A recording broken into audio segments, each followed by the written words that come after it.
내란 우두머리 혐의로 구속 기소된 윤석열 대통령의 첫 형사재판 그리고 구속 취소 청구 신문이 오늘 오전 서울중앙지법에서 열려서 11시 10분쯤에 모두 끝이 났습니다. 오늘은 공판 준비 기일이어서 피고인 출석 의무는 없었지만 윤 대통령은 구속 취소 신문을 받기 위해서 현직 대통령으로서는 헌정사상 처음 형사재판에 출석해서 피고인석에 앉았습니다. 잠시 뒤 헌법재판소 탄핵 심판까지 생각하면 오늘은 윤 대통령에게 그 어느 때보다도 긴 하루가 될 것으로 보이는데요. 먼저 예상보다 일찍 끝난 오전 형사재판 상황부터 소개해 주시죠. 네, 오늘 오전 10시에 진행된 이 형사재판 공판 준비기일은 시작한 지 13분여 만에 끝이 났습니다. 대통령 측에서 이 검찰의 수사 기록 등 이 재판 관련 기록을 아직 다 파악하지 못해서 증거 인정 여부 등을 말하기 어렵다면서 이 3주 정도가 필요하다라는 의견을 냈고요. 이에 재판부가 이를 받아들여서 한 번 더 준비기일을 열기로 했기 때문입니다. 2차 공판 준비기일은요, 오는 3월 24일 오전 10시로 지정이 됐습니다. 검찰 측은 이 준비된 서면 증거가 7만 쪽이라고 밝히면서 이 사건의 중요성을 고려해서 최소 주 2, 3회 집중 심리를 진행해달라 이렇게 요청을 했습니다. 재판에 앞서 윤 대통령은 오전 8시 50분쯤 이 서울 서초동 법원 청사에 도착해서 이 재판 시작에 맞춰 법정에 들어섰는데요. 앞서 이 헌법재판소 탄핵 심판 때와 비슷하게 이 검은색 정장에 붉은 넥타이를 메고 단정하게 정리된 헤어스타일을 한 모습이었습니다.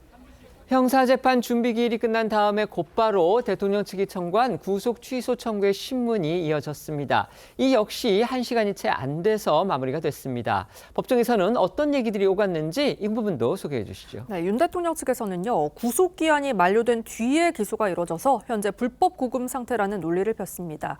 지난달 19일 윤 대통령이 구속되고 같은 달 26일 오후 재판에 넘겨졌는데 윤 대통령 측에선 지난달 25일 밤 12시를 기준으로 구속기한이 만료됐다고 주장을 하는 겁니다. 윤 대통령 측 김홍일 변호사는요, 오늘 재판부를 향해서 불법 구금 불씨를 그대로 남긴 채 재판을 진행하기보다는 구속을 취소하고 불구속 재판 결과에 따라 신병을 처리하는 게 마땅하다고 강조했고요.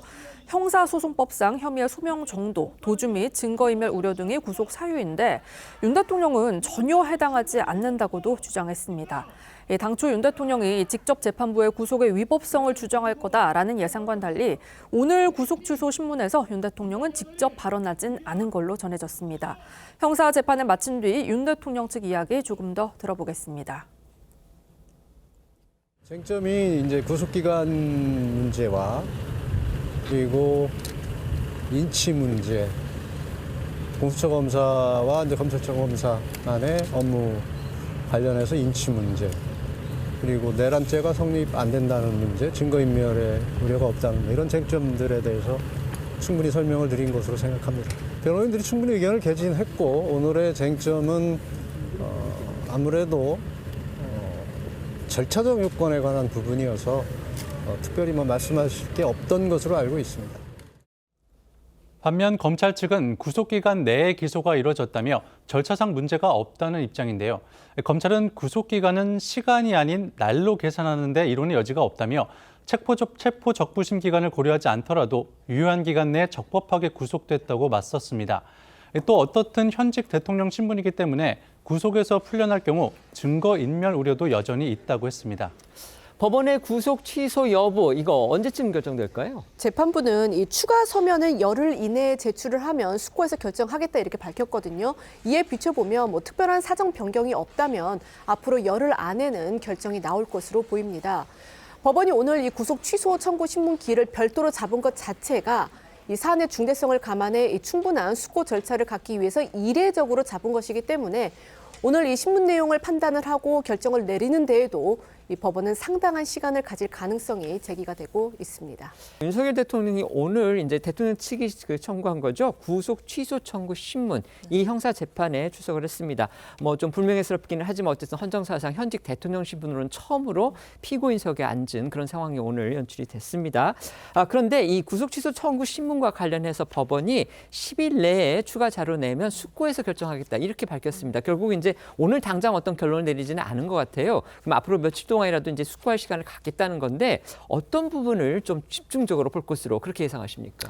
그렇죠. 우리가 이제 구속 기소된 피고인의 경우에는 석방될 수 있는 게 크게 구속 취소가 있고 그리고 보석이 있습니다. 네. 그래서 지금 윤석열 대통령 측은 형사소송법 93조에 의한 구속 취소를 청구를 한 건데요. 구속 취소는 말 그대로 구속 사유가 없거나 소멸됐을 때, 그러니까 지금 현재 구속된 상태가 잘못되었다, 이런 취지가 담겨 있는 청구입니다. 따라서 윤석열 대통령은 그동안 계속해서 검찰에 기소를 했을 때 구속 기간도 넘어갔기 때문에 불법 구금인 것이고, 그리고 공수처가 애초에 수사권이 없는데 수사를 했기 때문에 모든 것이 지금 불법 체포, 불법 구금이다라는 주장을 하고 있습니다. 따라서 구속 취소 청구를 하는 것이 사실 법리적으로 논리에 맞기 때문에 구속 취소를 청구한 것으로 보이긴 하는데, 사실 구속 취소라는 것이 받아들여지는 사례가 그렇게 많지는 않거든요. 아마 재판부에서도 관련된 자료들을 참고를 해서 열흘 안에는 결론을 내겠지만, 저는 만약에 구속 취소 청구가 기각이 된다라고 하더라도 이제 대통령이 그러면 보석 청구를 할 가능성이 높아진다고 생각을 하거든요. 보석 청구는 말 그대로 구속 상태는 있지만 여러 가지 사유에 따라서 보석을 허가해달라라는 요청이기 때문에 조금은 의미가 다릅니다. 다만 대통령으로서는 지금 석방된 상태에서 방어권이 충분히 보장돼야 된다라는 주장을 계속 펼칠 가능성이 있기 때문에 구속 취소 청구의 결과가 어떻든지 간에 보석 청구도 이루어질 가능성이 높다고 보입니다. 네.